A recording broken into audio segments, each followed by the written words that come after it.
Kamusta kayong lahat? Naaalala niyo ba ang mga lessons natin last time? Kung ganun, magaling!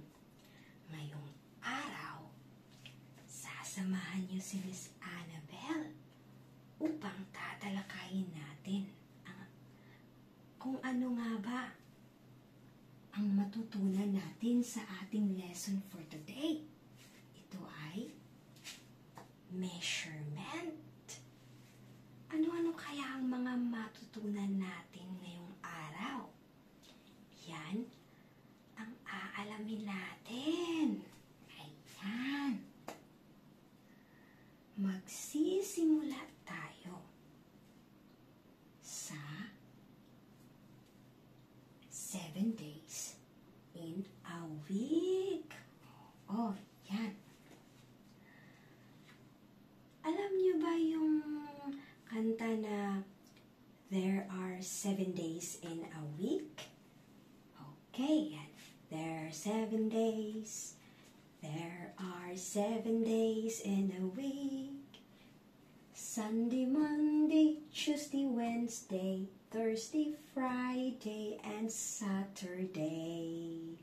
Oh, ang dali lang matutunan yung mga araw pagkakantahin, di ba? Yan. Sunday, Monday, Tuesday, Wednesday, Thursday, Friday, and Saturday. Ayan. 7 days in a week. Alright. Ayan, may natutunan na kayo. Kung sakaling magtatanong si Papa or si Mama, ilang araw ba sa isang linggo? Sasabihin mo, may 7 araw sa isang linggo. At ngayon naman, matutunan natin ang, for example, magtatanong si Mama, what day is today? Yan, anong araw ba ngayon? Sasabihin mo, halimbawa nasa simbahan, today is Sunday. Ayan, kasi nandito tayo sa church, Mama. Bukas, Monday, first day of school. Ayan, laging tatandaan na may 7 araw sa isang linggo. At tatandaan kung ano-ano ang mga araw na ito. Ayan, kung gusto mong ma-memorize agad, kakantahin mo lang yung there are 7 days in a week. Sunday, Monday, Tuesday, Wednesday, Thursday, Friday, and Saturday. Ayan. 7 days in a week. Alright. Okay. Ngayon, alam na natin na may 7 araw sa isang linggo. Aalamin natin kung ilang buwan ba sa isang taon. Ayan. Alam niyo ba kung ano-ano ang mga buwan, yung mga month? Oh, very good. Ayan. There are 12 months in 1 year. What are the months? January, February, March, April, May, June, July, August, September, October, November, and the last month, December. Ayan. Meron ding song ang 12 months in a year. January, February, March, and April, May, June, July, and August, September, October, November, and December. There were There are 12 months in a year. Alright, very good. Okay. Tatandaan nyo kung anong month kayo isinilang. Kasi tatanungin nyo kay mama at papa na, anong month ba ako? What month I was born? Born what month? Kasi si Miss Annabelle, isinilang ako sa month na to, February. I was born in February 28. Yan. How about sa inyo? Yan, tatanungin niyo si mama at papa kung anong buwan kayo isinilang. At saka, huwag kalimutan yung araw. At saka taon. Isama natin. Alright. Kayo naman mga bata, matutunan natin kung paano ang malaman ang oras. Ayan, meron ako ditong cute na clock. Ayan, papakita ko sa inyo. Closer. Yan. Cute na clock, right? Hello. Ito yung clock. Okay. Sa clock, usually makikita natin 1, 2, may dalawang hand. Itong pangatlo ang maliit. Yan. Alam niyo ba mga bata, na sa 1 minuto, ito pala yung short hand, ito yung long hand. Ang long hand, ito ay ang minute. At ang short hand, ito ang oras. Yan. Ito namang pangatlo, ito yung seconds. Ayan, iikot ito. Dahil sa seconds, i-start natin dito Yan. Itong pangatlong maliit na kamay ng clock, ito yung tinatawag na second. Alam niyo ba mga bata? Yan, tingnan natin Try natin. Sa isang ikot nito, 1, 2, 3, 4, 5, 6. Ayan. Yung 7, 8, 9, 10, up to 60. Alam niyo ba mga bata, na isang ikot nito is equal to 60 seconds. Yung 60 seconds, pag ito iikot yan hanggang matapos dito, hanggang dito, 60 seconds yan. Ang 60 seconds ay isang 1 minute. Pag mag-end to dito, ito naman gagalaw. Yan, maging 1 minute. Kada ikot nitong pangatlong kamay, kada ikot nito, isang ikot ito. 1 minute. Okay. In 1 minute, there are 60 seconds. Ayan. Ito namang long hand. Ayan. Itong long hand ng clock. Ayan. Sa isang ikot nitong long hand, ayan. Pag iikot si long hand, yung ikot ni long hand dito, kada ikot, yan, is equivalent to 1 minute. 1, 2, 3, 4, 5. So, pag iikot si long hand, yan, ganyan, hanggang dito, it means 1 hour is equal to 60 minutes. Alright. Example. Ayan.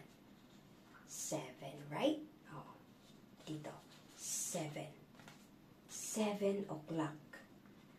pag dito to mag-end, kasi, sorry, itong number 1, it stand 5 minutes. Ang 2, 10 minutes. Ang 3, 15 minutes. Ang 4, 20 minutes. Ang 5, 25 minutes. Ang 6, 30 minutes. Ang 7, 35 minutes. Ang 8, 40 minutes. Ang 9, 45 minutes. Ang 10, 50 minutes. Ang 11, 55 minutes. At ang dito sa 12, yan, quarter. It means 7 o'clock. Alright. Ayan. In 1 minute, there are 60 seconds. In 1 hour, there are 60 minutes. O yan. Madali lang para matutunan natin. Kasi, sa 1 minuto, may 60 na segundo. At sa 1 oras, may 60 minuto. Ayan. Magbigay ako ng example. Example dito. Upang malaman ko kung nakikinig pa talaga kayo. Okay.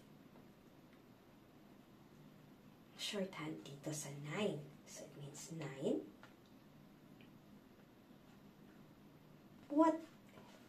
Paano kung ang longhand dito sa 5? So, sorry. Dito na lang lagay natin sa 2. Dito sa 2. Diba?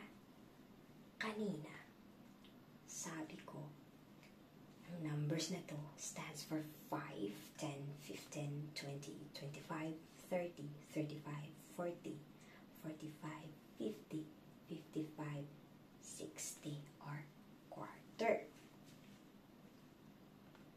Anong oras ito?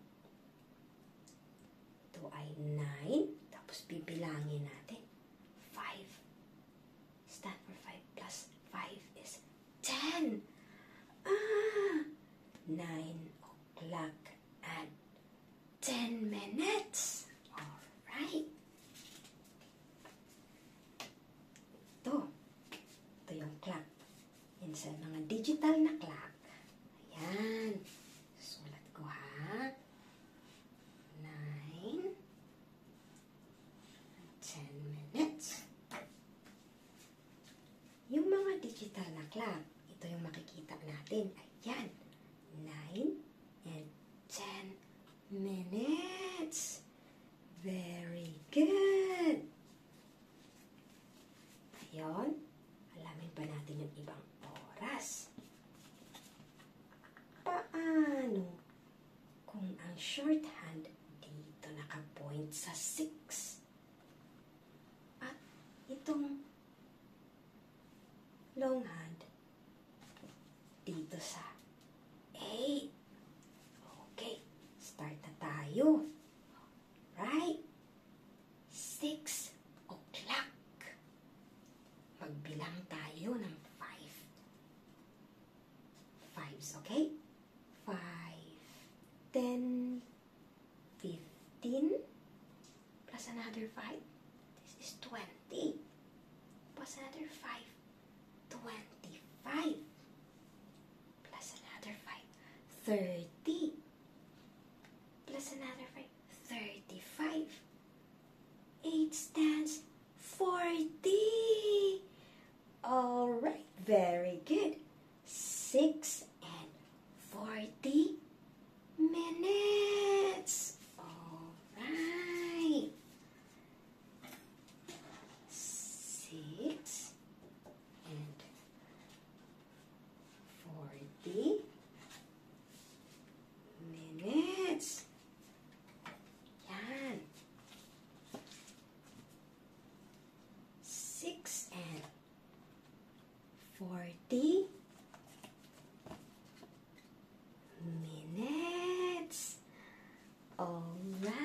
Ayan.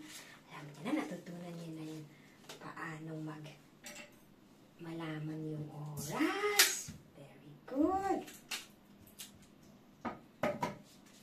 Ngayon na natutunan na natin paano malaman yung oras. Lagay natin ito dito. Alright. Very good. Ayan. Alam niyo mga bata, yan. Merong 24 hours in one day. Ang one day ay nahahati yan. Ayan. Ito, ayan. May morning, may noontime, at may night time. 24 hours in one day. Yan. Iikot ito. Yan. Iikot yan 6 hanggang dito 12. Ayan. Okay, example. Iikot natin yung clock. Since dito 12 in the midnight. In the midnight, 12. Pag iikot ito, 1, 2, 3, 4, 5. Ayan. 5 in the morning. And tayo nagigising si Miss Annabelle. Tapos 6, 7, 8, 9, 10, 11, 12. Ayan. Up to 12 midnight. Sorry. This is not midnight. 10, 11, 12. Itong 12 na to, diba kanina? 12 midnight. Ayan. Gigising ka. Kasi ginigising ka na ni mama ng 6 kasi may pasok ka ng 8. Yan in the morning, 6. 7 in the morning. Nag-breakfast. Tapos, punta ng school, 8, 9, 10, 11, 12, and the noon time. Yan. It's lunch. It's lunch time. Alright. Noon time. Ito kanina, sa 7, it's morning. Yung nag-breakfast ka. Ito naman, 12. Noon time. Ayan, 12. Half of a day. Ito na. Start na mag-iikot yung clock. 1 o'clock, 2 o'clock, 3 o'clock, 4, then 5, 6, dinner time, 7. Ayan, dinner time. Night time na. 8. And then, 9, matutulog na. 8 or 9, matutulog ka na. Ayan, matutulog ka na. 12, ayan, 24 hours in one day. Sa 24 hours in one day, may morning, may noon time, at may gabi. Ayan. Yan yung mga natutunan natin.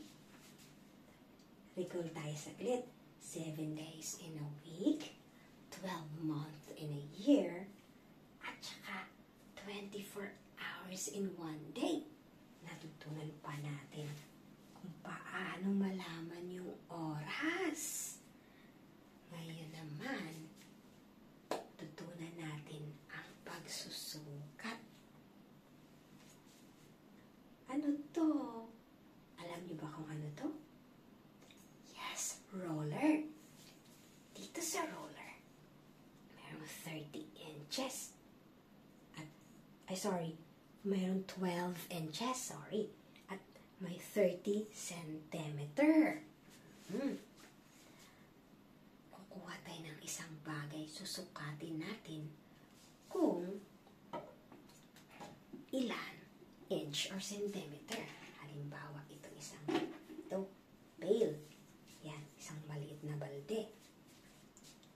Ngayon, susukatin natin yung balde kung gaano kahaba. Start tayo dito, ha? Okay. Yan. Tingnan natin. Okay, start tayo dito. balde ay merong 9.8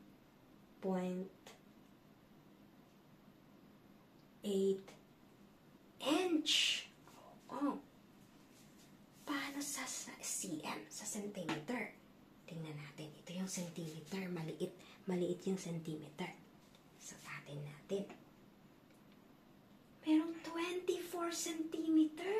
Ayan. Ayan. This pail, itong balde na to, measures 24 centimeter. Alright. Paano itong water bottle? Water bottle ni Miss Annabelle. I-try natin sakatin sa inch. Meron siyang 8 inch. Okay. Ngayon naman, itong isang cup. Ilang ml kaya itong isang cup? Yan yung aalamin natin. Dito kasi, ito 100 ml, 200 ml, 300 ml, 400 ml, up to 500 ml. Itong water bottle na to may 500 ml. At aalamin natin kung ilang ml ang kasya sa tasa na ito. Yan. Muna ko ng tubig.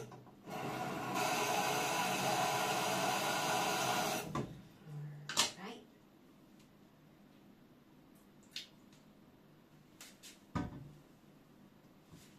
Ngayon, itong tubig, ayan, 400 ml. Tingnan natin kung ilang ml ba ang tasa.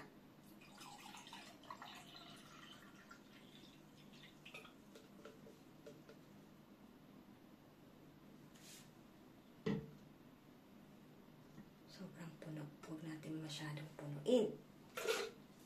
Okay.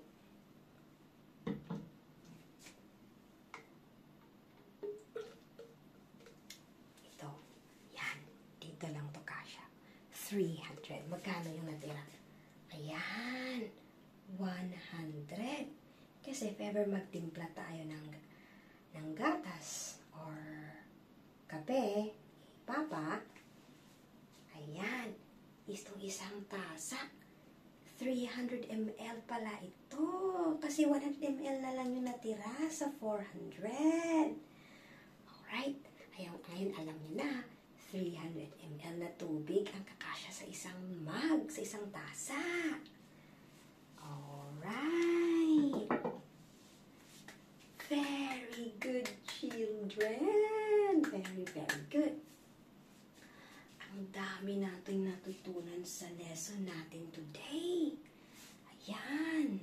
Natutunan natin yung mga araw, yung mga buwan, yung oras, at saka yung sukat ng isang bagay, at saka yung measure ng tubig sa isang tasa, at marami pang ibang matutunan. Kaya,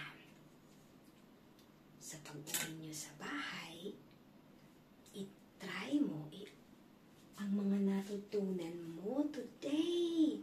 At magtanong na kay mama at papa kung anong month ka, ano ang birthday mo. Tapos, ayan, alam mo na sa morning, yung isang araw may 24 hours, kaya matulog ng maaga at gigising din ng maaga para healthy and active for whole day sa school. Kasi pag inaantok, ayan, puyat. Pero pag insakto sa tulog, yan, ang saya-saya ng gising. O, diba? Tapos yung oras, alam mo na. Ito. Tulad nito. O, 3 or 4 o'clock, 4 and 30 minutes. Yeah, 4 and 30 minutes. What if ito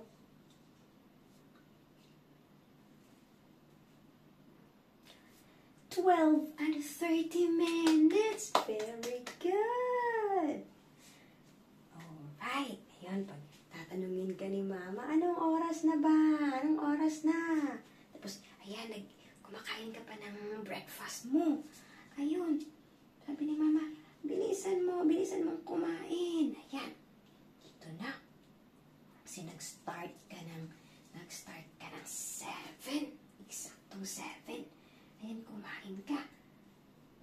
Pagtingin mo sa clock, 15 minutes na pala ang ano mo sa pagkain. Yung na-take na time. Sabi ni Mama, what time na? What time? Mo, 7 and 15 minutes. Oh, yan. Magaling. Huwag mong kakalimutan yung mga natutunan mo today. Kasi, yung mga natutunan mo, malaking tulong yan. Malaking tulong sa lahat ng bagay. Kaya, dito, nagtatapos yung lesson natin today. At see you for the next lesson.